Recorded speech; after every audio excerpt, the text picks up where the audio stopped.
अस्सलाम वालेकुम। पस पर्दा हकायक सनसनी खेज इंकशाफात, प्रोग्राम बेनकाब में हूँ आपके साथ सफ़ान।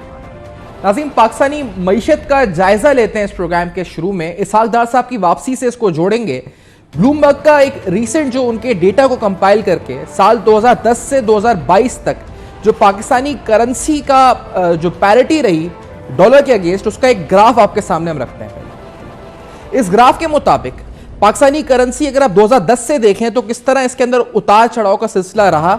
अच्छा, 2010 से 2022 तक कितनी हुकूमतें आई, कितनी हुकूमतें गई। पीपल्स पार्टी का दौर देखा, फिर मुस्लिम लीग नून का हमने दौर देखा 2013 से 17, फिर पाकिस्तान तहरीक इंसाफ का दौर देखा, और फिर उसके बाद फिर दोबारा नून लीग का दौर इस वक्त हम देख रहे हैं। पीडीएम गवर्नमेंट जो मुश्तरका कायम है वो इस वक्त उसकी हुक्मरानी चल रही है।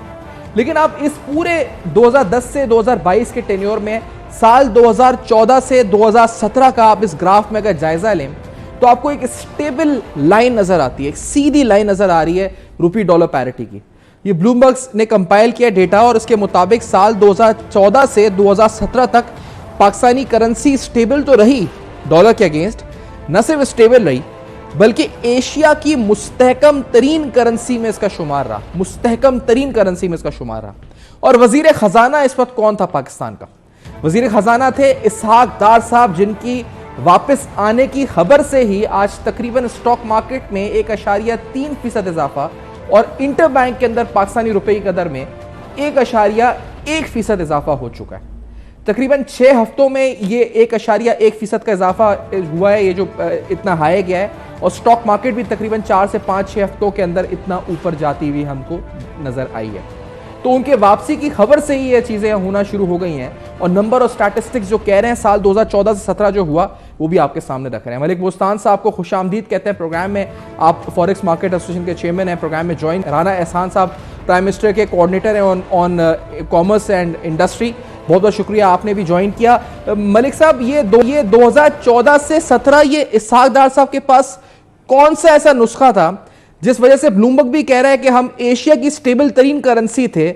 आप तो शुरू से लेके आज तक देखते आ रहे हैं पाकिस्तान की करेंसी मार्केट को, क्या हुआ था साल 2014-17 तक? प्लीज नाज़रीन को बताइए इस बारे में, क्या था क्यों इतना स्टेबल थी करेंसी हमारी? मलिक साहब। डॉलर डी से डॉलर और डी से डॉलर ऐसे लगता है टार्जन की वापसी हुई है डॉलर के लिए, पाकिस्तान के लिए, पाकिस्तानी रुपए को बचाने के लिए और मैशत को मजबूत करने के लिए इसहाक डार से बेहतर कोई वज़ीर ख़ज़ाना आज तक नहीं रहा है। और उनकी ये तारीख रही है कि 1998 में जब पाकिस्तान ने एटमी धमाका किया, पाकिस्तान के इकनॉमिक सेक्शन थी और सिर्फ $500 मिलियन रह गए थे, उसको ट्रेड मिनिस्टर थे और फिर इन्हें फाइनेंस मिनिस्टर बनाया गया। और इन्होंने आते सारी हमारे साथ मीटिंग की और मैंने उन्हें रिक्वेस्ट की डॉलर का रेट जो 44 से बढ़ के 68 तक गए।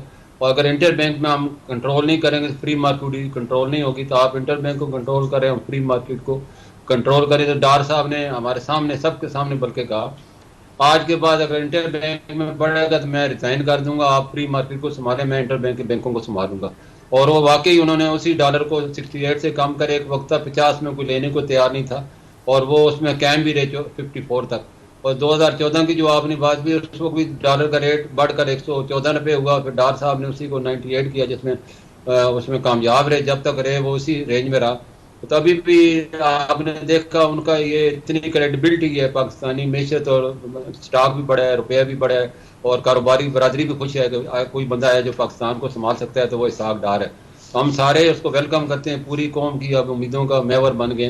तो अल्लाह करे, अल्लाह उनको कामयाब करे, हम सब उनके साथ हैं। और उनकी सबसे बड़ी जो अक्लमंदी है, दानिशमंदी है, फहम फरासत है, वो यही है कि स्टेक होल्डर को हमेशा अपने साथ रखते हैं, उनके मशवरों पे अमल भी करते हैं। और खासतौर कमर्शियल बैंकों को उन्होंने बिल्कुल अपने काबू में किया था, जो कैसे किया था मलिक साहब? ये बताएं ना कि आप जो कह रहे हैं ना कि आप, उन्होंने कहा ओपन मार्केट आप देखें और मैं इंटर बैंक को देखता हूँ, कैसे काबू में किया था? और ये जो उनके बारे में कहा जाता है कि उन्होंने डॉलर जो है मार्केट में फेंके, रिजर्व्स कम किए, ये तासुर दुरुस्त है, गलत है? और इंटर बैंक को कंट्रोल कैसे किया था उन्होंने? क्या मेजर्स थे उन्होंने जो 2014-17 तक इतनी स्टेबल करेंसी रही, क्या किया था उन्होंने? देखिए, पाकिस्तान की बदकिस्मती हमारी ये खमीर में शामिल है, जो चीज़ बढ़ रही होती है तो हम सारे उसके पीछे भागते हैं और उसको खरीदना शुरू कर देते हैं, और जब वो गिरी होती है तो सेल करना शुरू करते हैं। रातों रात हमारी कोई कैसीनो इकानमी की, हम रातों रात अमीर होना चाहते हैं। तो उस वक्त भी यही हो रहा था कि डॉलर की जब 100 की बातें हो रही थी, हर कोई डॉलर अपनी चीज़ें बेच के डॉलर खरीद रहा था। जैसे आज कह रहे थे 300 का होना है तो हर कोई आदमी डॉलर खरीद रहा था। तो हमने कहा जी इंटर बैंक जो है एक पूरे कंट्री की जो पैरामीटर होता है, अगर ये बढ़ेगा तो फिर कोई फ्री मार्केट तो कुछ भी नहीं कर सकती। तो इंटर बैंक ने प्रेसिडेंट को मीटिंग की, हमारे साथ मीटिंग की, और उन्होंने बताया कि पाकिस्तान का मुझे सबसे पहले पाकिस्तान रुपया मजबूत है तो पाकिस्तान मजबूत है, मैं इस पर कोई कंप्रोमाइज़ नहीं करूँगा। जहाँ तक ये कहा जाता है कि उन्होंने आर्टिफिशियली तरीके से रोका हुआ था, तो मैं समझता हूँ ये गलत अफवाहें हैं। उन्होंने कैप जरूर लगाया था, क्या हर एक हद होती है, जब कोई आप हद क्रॉस करेंगे तो लाजमी आपको एक्शन लेना पड़ेगा। तो उन्होंने कहा कि पाकिस्तान की एक हद है, इससे कोई आगे गुजरेगा तो मैं सामने साफ डार को सामने पाएंगे, ये दीवार आपके सामने खड़ी है, इसको आप तोड़ नहीं सकते। तो अभी भी यही है, पाकिस्तान को अगर हमने बचाना है तो देखो ना, आप देखें इंडिया का रुपया रीजन में देखें वो 80 से 85 है, बांग्लादेश 90 से 95 है, अफगानिस्तान का देखें जिसके बैंक भी नहीं है, जिस पे इकोनॉमिक सेक्शन लगे हुए हैं, उसके पास कुछ है भी, उसका रुपया भी 92 है। हमारा रुपया बहुत ज़्यादा अंडर वैल्यू है, और अगर हम इम्पोर्टर कंट्री इस वक्त है कि हमारी एक्सपोर्ट तो ना होने के बराबर है। अगर हम महंगी इम्पोर्ट करके सस्ती एक्सपोर्ट का ख्वाब तो नहीं देख सकते ना, जब आप चीज़ें 80% आपने बैंक्स को कंट्रोल करने की बात की, राना एहसान साहब, क्या हम तवक्को रख रहे हैं कि ये जो 8 बैंक जिनका नाम आया था, इसाद डार साहब आएंगे? एक तो उनका होमवर्क मुकम्मल है जो हम सुन रहे हैं अब तक आने के हवाले से, कुछ मैं आपसे पूछूंगा भी सवाल, लेकिन पहले ये बताएं ये 8 बैंकों के खिलाफ कोई कार्रवाई होगी? इसाद डार साहब आएंगे, कुछ सख्त एक्शन होगा? करेंसी मार्केट खासतौर पर इंटर बैंक को कंट्रोल करने के लिए कुछ मेजर्स होंगे? क्या पाइपलाइन में है राना साहब? बिस्मिल्लाहिर्रहमानिर्रहीम। सबसे पहले तो मैं आपके प्रोग्राम के प्लेटफॉर्म से अवाम को बताना चाहता हूं कि जिन लोगों ने डॉलर्स ख़रीदे हुए हैं इस चक्कर में कि उनको शायद कोई बेनिफिट हो जाए, तो उनको चाहिए कि वो डॉलर्स फ़ौरन मार्केट में बेच दें, क्योंकि आगे आने वाले दिनों में इंशाल्लाह ताला रुपया जो है वो स्ट्रॉन्ग होने लगा है, तगड़ा होने लगा है, और जो डॉलर है वो वीक होने लगा है। तो बेहतर है कि नुकसान से बचें और डॉलर्स जो हैं वो मार्केट में जाके आप उनको जो है वो सेल कर दें। देखिए, मैं तो आपके प्रोग्राम्स में पहले भी मैं कह रहा था कि जो रियल एक्सचेंज रेट है वो काफ़ी कम है, और हम समझते हैं कि रुपया जो है वो अंडर वैल्यूड है, और हमने हुकूमत ने जो सारे वो इक़दामात ले लिए हैं जिससे फॉरेन एक्सचेंज स्टेबिलिटी आनी चाहिए है।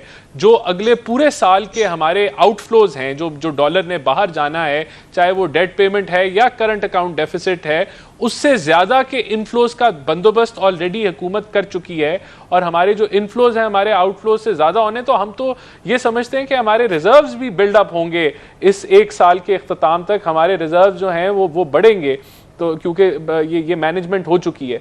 तो बाकी जो आपने बातें की, देखें इसके अंदर हुकूमत क्रैकडाउन कर रही है, हवाला हुंडी पे भी कर रही है। अगर मनी एक्सचेंज को इन्वॉल्व है मैनिपुलेशन में, बैंक्स इन्वॉल्व है मैनिपुलेशन पे, तो ऑलरेडी स्टेट बैंक जो है वो इंक्वायरीज भी चल रही हैं, इन्वेस्टिगेशन भी हो रही है, और फिर कानून के मुताबिक जो है उनको सजाएं भी दी जाएंगी। उसके साथ साथ जो अफगान बॉर्डर के ऊपर कोई मसाइल हैं, अगर डॉलर स्मगलिंग हो रही है, वहां भी हुकूमत ने जो है वो एजेंसीज को लगा दिया इस काम में कि उसको रोका जाए। तो आगे आने वाले दिनों में एक पूरे फुल फ्लेज जो है वो बल्कि हो रहा है, ऑलरेडी हो भी रहा है, और सख्ती होगी जो डॉलर को कंट्रोल करने के लिए। और मैं समझता हूँ फंडामेंटल्स, जो मार्केट फंडामेंटल्स हैं, जो मैंने आपको बड़ी चीज बता दी कि इनफ्लोज हमारी जो हैं वो ज्यादा हैं आउटफ्लोज से, और इंशाल्लाह ताला हुकूमत इस टारगेट को अचीव करेगी। बाकी डार साहब जो हैं, राजा साहब आप कह रहे हैं कि हमारे रिजर्व्स बढ़ेंगे इस साल, और ये बिल्कुल हकीकत है, बढ़ेंगे इंशाल्लाह, लेकिन ये राजा साहब फंडामेंटल्स वही हैं? बीच में कहा गया कि फ्लड्स आ गए, इस वजह से सेंटिमेंट्स वीक हो गए मार्केट में, फिर कहा गया कि अफगान स्मगलिंग हो रही है, आज यकदम हमने देखा है कि रुपया अपनी कदर गेन कर गया। वही फ्लड्स हैं, वही फंडामेंटल्स हैं, वही इनफ्लोज हैं, वही आउटफ्लोज हैं, यानी सब कुछ वहीं पर खड़ा हुआ है, लेकिन रुपया गेन करना शुरू हो गया। इसका मतलब ये मैनेजमेंट का मसला ही था ना इस पर एहसान साहब, और कुछ नहीं था? देखिए, एक बहुत बड़ा फैक्टर मार्केट सेंटिमेंट का होता है, और क्योंकि हमारे बदकिस्मती से एक जो पैरेलल इकोनॉमी है उसका हुजम काफ़ी ठीक ठाक है, तो बहुत सारी जो जब लोगों को अंदाज़ा हो जाता है कि अब डॉलर जो है वो नीचे जा रहा है, तो बहुत सारे जो लोग जो होर्डिंग कर रहे हैं डॉलर्स की, वो जब वो उससे निकलते हैं बाहर, उस सेंटिमेंट वो जब वो टूटता है तो वो एकदम से आप देखते हैं कि अब ये रिवर्सल की तरफ जाएगा तो वो भी तेजी पकड़ेगा, वो तेजी पकड़ जाती है चीज। तो ये एक फैक्टर है जो कि कह लें कि जिसको चेक एंड बैलेंस करें भी तो जो मार्केट सेंटिमेंट है वो अब जो दार साहब का जो के साथ जो टैग है चीज वो ये है कि एक्सचेंज रेट की स्टेबिलिटी है। दार साहब के साथ अगर कोई टैग है चीज तो वो है कि रुपया जो है वो उसको मेंटेन भी करते हैं और वो और स्ट्रेंथन भी होता है। तो मैं समझता हूं ये जरूर फैक्टर है, मार्केट इस चीज को रियलाइज कर रही है कि अब अगर दार साहब आएंगे तो वो परफॉर्म भी करेंगे, वो इन चीजों को बेहतर भी करेंगे। पहले जो कार्रवाई रही है हमने इस मुल्क को डिफॉल्ट से निकाला है और उसमें मिफ्ता इस्माइल साहब ने कलीदी रोल जो है शहबाज शरीफ साहब की अंडर उन्होंने गुजारा है और वो मैं समझता हूं कि बैलेंस ऑफ पेमेंट का क्राइसिस भी हमने अबूर किया है, लिक्विडिटी क्रंच भी अबूर किया और IMF का जो मुआहदा एक रिकॉर्ड टाइम के अंदर आपने जो मिसट्रस्ट था मल्टीलैटरल्स को पाकिस्तान के ऊपर उसको दूर करके वो अबूर किया। अब अगला टारगेट हमारा महंगाई है, अगला टारगेट हमारा इन्फ्लेशन है, आपने कहा कि हमें जो इन्फ्लेशन को कम करना है। आपने कहा इस प्लेटफॉर्म से मैसेज है सबके लिए, अगर डॉलर रख के बैठे हैं तो बेचें। मैं मलिक साहब आपसे ही पूछूंगा क्योंकि अभी राना एहसान साहब ऑफिशियली ये प्राइम मिनिस्टर के इस वक्त कोऑर्डिनेटर हैं ऑन कॉमर्स एंड इंडस्ट्री, ये कह रहे हैं कि डॉलर बेचें और सही कह रहे हैं। आप क्या कहेंगे मलिक बोस्तान साहब, जो लोग देख रहे हैं उनको इसाक डार साहब की वापसी है, आपका मैसेज क्या होगा कि बेचें डॉलर, रखें, क्या करें, खरीदें, क्या मैसेज देंगे आप? बिल्कुल मेरा भी यही कौम से मैसेज है और हमारी कौम इसके लिए तैयार भी है। ये आपने देखा सैलाब से पहले डॉलर यही जो 250 से कम होकर 212 पे आ गया था और बैड लक सैलाब के बाद ये सारे हमारे किए पे पानी फिरा है। अब हुकूमत ने जो है, मैं समझ वज़ीर आज़म साहब जो जनरल असम्बली के इजलास में गए हैं, पूरी आर्मी लीडरों से मिले हैं और वहाँ अपनी जो पाकिस्तान की सनती ममालक की आलूदगी से तबाही की वजह से पाकिस्तान आज बर्बाद हुआ है, उसकी मैशत डूब गई है। तो उन्होंने ये लोगों को, वहाँ के सरबराह ममलकत को ये बावर कराने में कामयाब हो गए कि इसमें पाकिस्तान का कोई कसूर नहीं था और पाकिस्तान की हेल्प होनी चाहिए और 40 अरब डॉलर का नुकसान हुआ है। उसके बाद ही आप देखना IMF, वर्ल्ड बैंक, UNO सब ने डोनर कॉन्फ्रेंस का भी एहतमाम हो रहा है। तो ये सारी पाकिस्तान की मदद के लिए हो रहा है। तो इंशाल्लाह पाकिस्तान का जो आने वाला वक्त है वो अच्छा है। जैसे राना साहब ने बताया कि इस वक्त मैं आपको बताता चलूँ, IMF ने खुद अपने रिकॉर्ड में कहा है पाकिस्तान ने अगले साल 30 अरब डॉलर के कर्जे देने, 33 अरब डॉलर के उसके पास बैकअप मौजूद है। तो यहाँ पाकिस्तान को कोई फॉरेन रिजर्व की कमी नहीं होगी बल्कि बढ़ेंगे इंशाल्लाह। मैं मेरे से पूछूंगा आज मार्केट में क्या सेंटिमेंट था, लोग बेचने आ रहे थे तो उनके क्या सेंटिमेंट्स थे। आफ्टर दिस ब्रेक राणा साहब से भी सवाल पूछेंगे क्योंकि सिर्फ बात डॉलर की नहीं है, एक पूरा फॉर्मूला है जो सादार साहब फॉलो करते हैं, उसमें हाई ग्रोथ, लो इंटरेस्ट रेट्स शामिल होते हैं। तो ये फॉलो कर सकेंगे? अभी IMF के प्रोग्राम में रहते हुए बहुत से सवाल उठाते हैं नाज़रीन। इस ब्रेक के बाद हमारे साथ रहिए।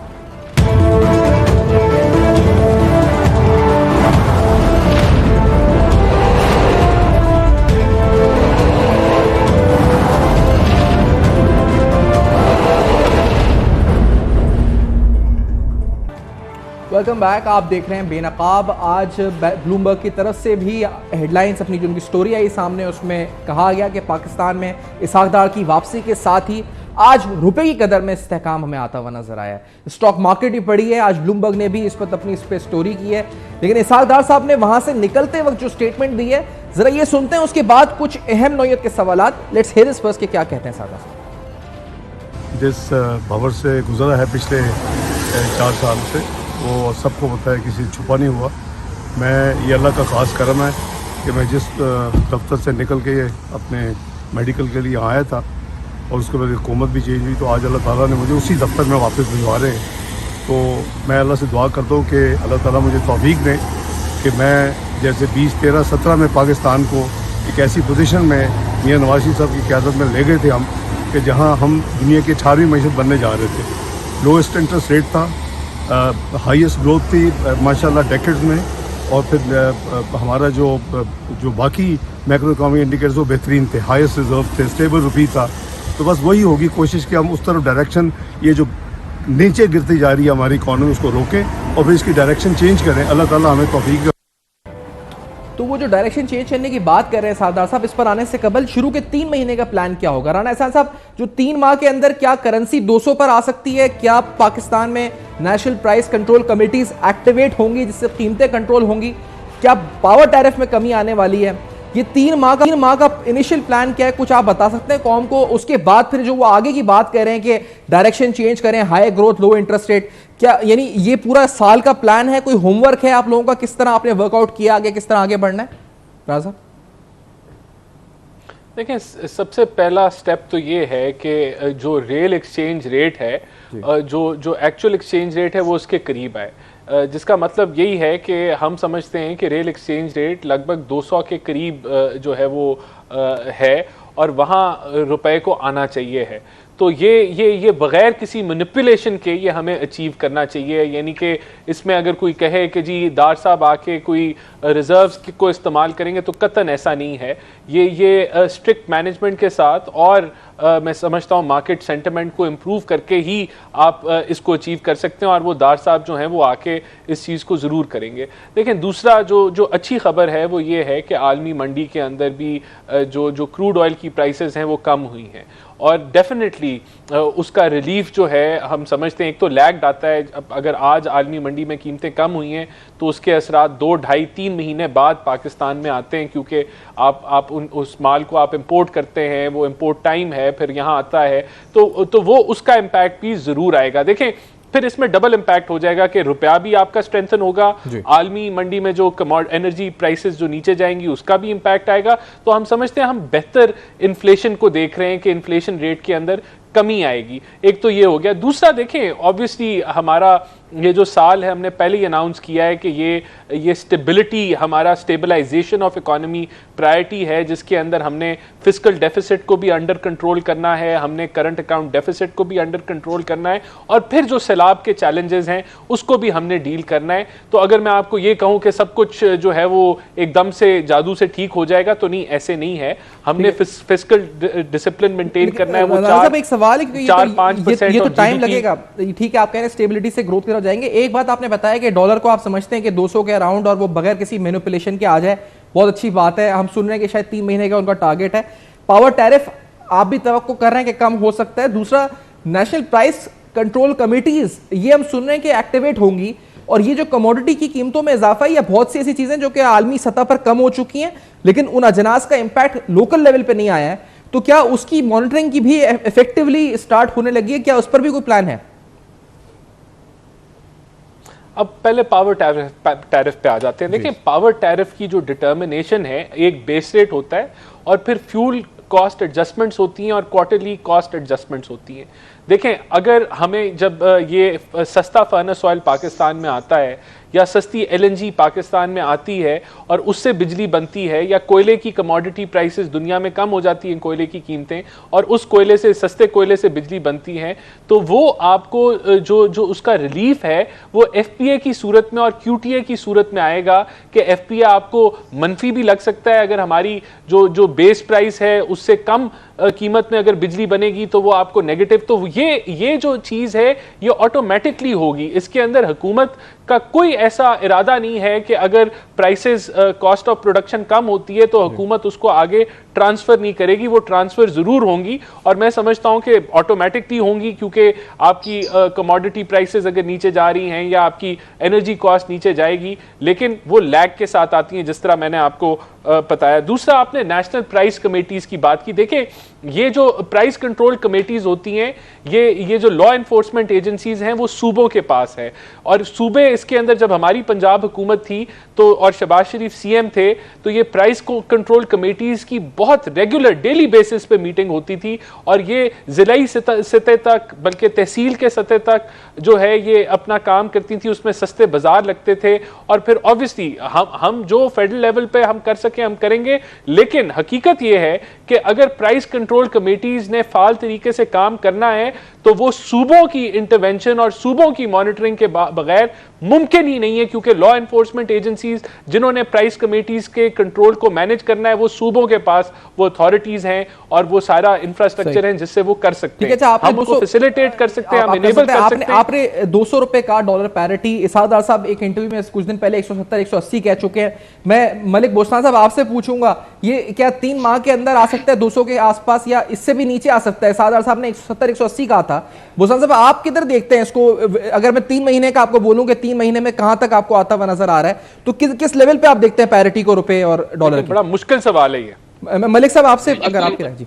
राणा साहब, कोई मुश्किल नहीं है। अभी कुछ सैलाब से पहले डॉलर प्री मार्केट में 195 में खरीदने वाला नहीं था, और ये तो सैलाब ने हमारी तबाही फेर दी है, वरना डॉलर आज वाकई 180 और 85 का होता। और जो डार साहब कह रहे हैं वो अगर कहते हैं तो करके भी दिखाते हैं, इंशाल्लाह ताला वक्ती तौर पर परेशानी होगी। जैसे कि राणा साहब ने कहा 3 महीने मुश्किल है हमारे लिए, क्योंकि एक इतनी बड़ी जो मैशत बिल्कुल ज़मीन बोस हो चुकी है, और उसको ऊपर उठाना एक बहुत बड़ी मैंने जो है शेयर लाने के मुतारफ है। तो मैं समझता हूँ हुकूमत और फॉरेन एक्सचेंज कंपनियाँ, बैंक और पूरी ताजर बरादरी मिल के अगर पाकिस्तान की मजबूत रुपया, मजबूत पाकिस्तान का नारा हम लगाएंगे तो इंशाल्लाह ज़रूर कामयाब होंगे। और डॉलर आप देखेंगे आस्ता आस्ता डॉलर का रेट गिरेगा और रुपया मजबूत होगा, और तरक्की का सफर यूं ही शुरू होगा और होने वाला है। बल्कि आज स्टॉक से नहीं तो 200 के आसपास आपको लगता है मलिक साहब? आप भी समझते हैं 200 के आसपास एक रियलिस्टिक टारगेट होगा, या इससे भी नीचे आप समझते हैं क्या हो सकता है? देखो, पहला जो हमारा इस वक्त जो मौजूदा, मैं आपको बॉर्डर लाइन बता रहा हूँ, जो ही डॉलर 230 तोड़ेगा 220 है, और 220 के बाद पहले भी 212 से वापस आया इंटर बैंक में, और प्री मार्केट में तो 195 से वापस आया।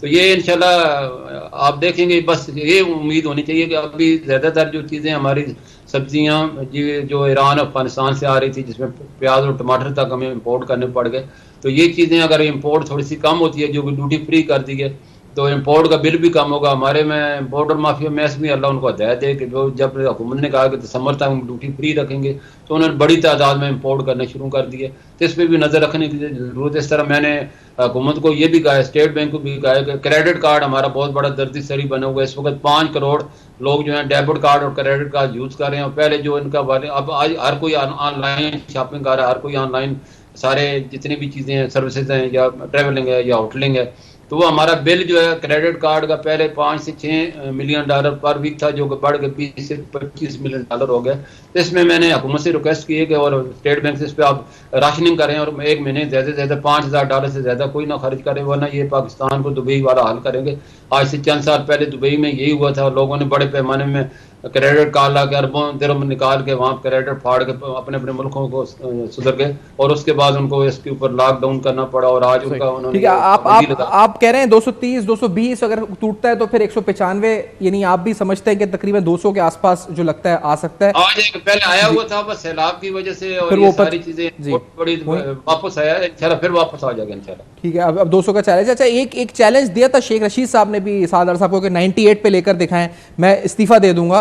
मैंने आपको वीडियो पिछले शो में दिखाई थी नाज़रीन के, वो 98 पे आया भी था और 108 पे चला गया था, फिर 98 पे आया था दिसंबर 2013 में, फिर मार्च 2014 में 98 पे वापस आ गया था। एक ब्रेक के बाद कुछ और अहम सवाल हमारे साथ रहेगा।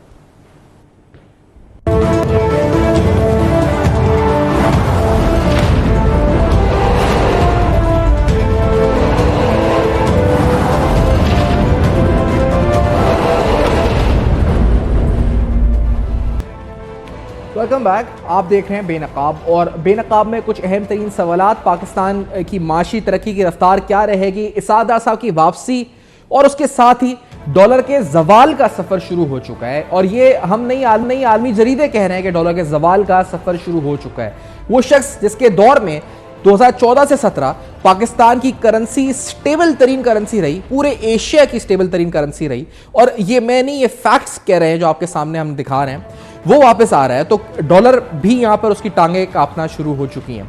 राना एहसान साहब, एक्सपोर्ट सेक्टर के लिए स्पेसिफिकली मुझे बताइए, क्योंकि इसादार साहब अभी भी कह रहे थे इस प्रेस शॉट पे कि हाई ग्रोथ, लो इंटरेस्ट रेट्स, आपको पता है इन इंटरेस्ट रेट्स पे नहीं सस्टेन कर सकते, और इंडस्ट्री और कॉमर्स इसकी आप नुमाइंदगी कर रहे हैं, कॉमर्स आप कोऑर्डिनेटर हैं प्राइम मिनिस्टर के, तो क्या इंटरेस्ट रेट्स कम होंगे, कब होंगे, और खासतौर पे कोई एक्सपोर्ट सब्सिडीज आने वाली है, क्या आने वाला है सर?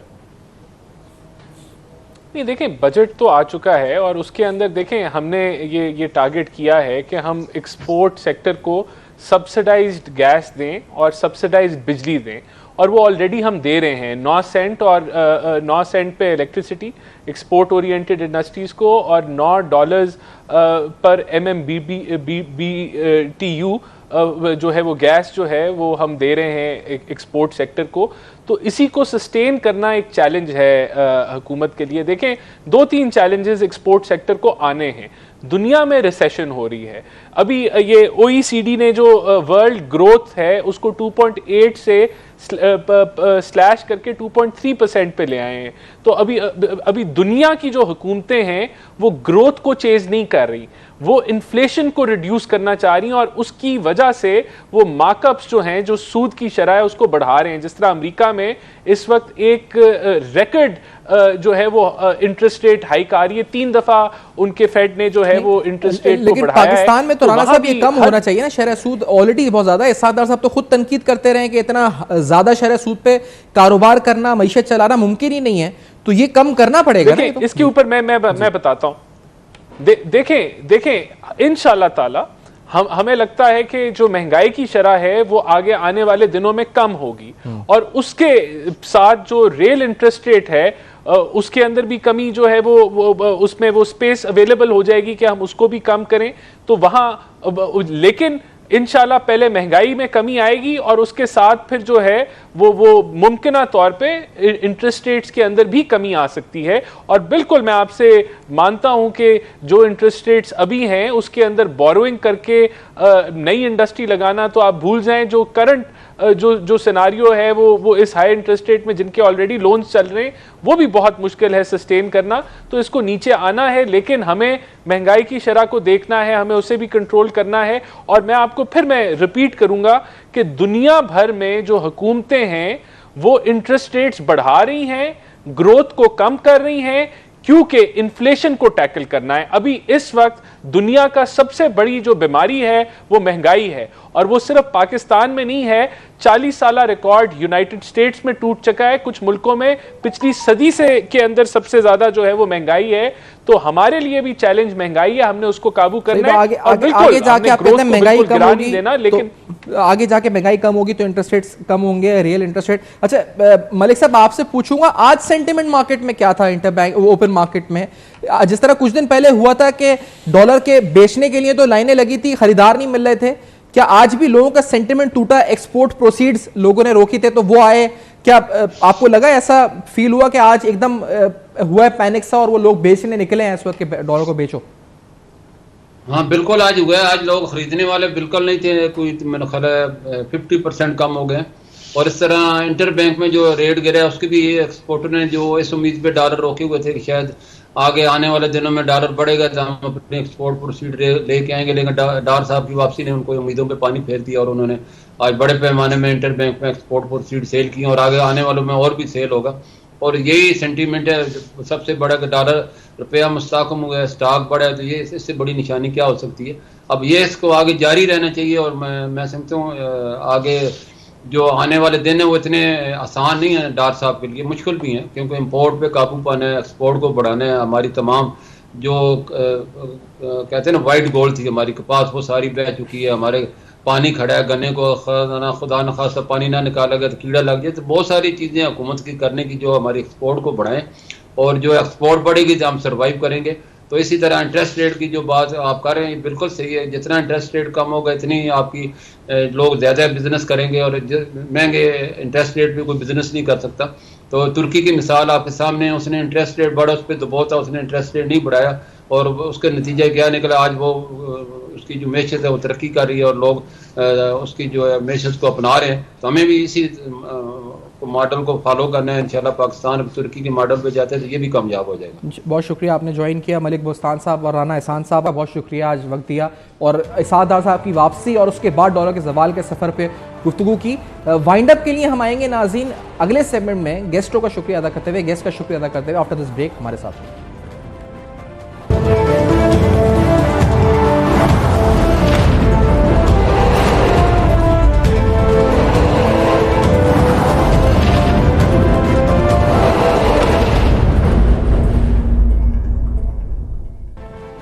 Welcome back. आप देख रहे हैं बेनकाब। आज आपने देखा कि किस तरह सेंटिमेंट्स पॉजिटिव होना शुरू हो गए, यानी रुपए की जो इंटरबैंक मार्केट है और ओपन मार्केट है वहाँ इस्तेहकाम आना शुरू हो गया।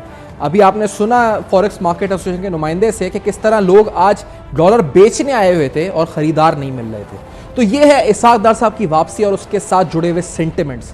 उनका आगे का लाएमल रोड मैप क्या है वो भी डिस्कस किया। For your feedback you can write us और our Facebook, emails and Twitter. आपके सामने फ्लैश कर रहे हैं। देखते रहिएगा, अब तक अपना बहुत ख्याल रखिए।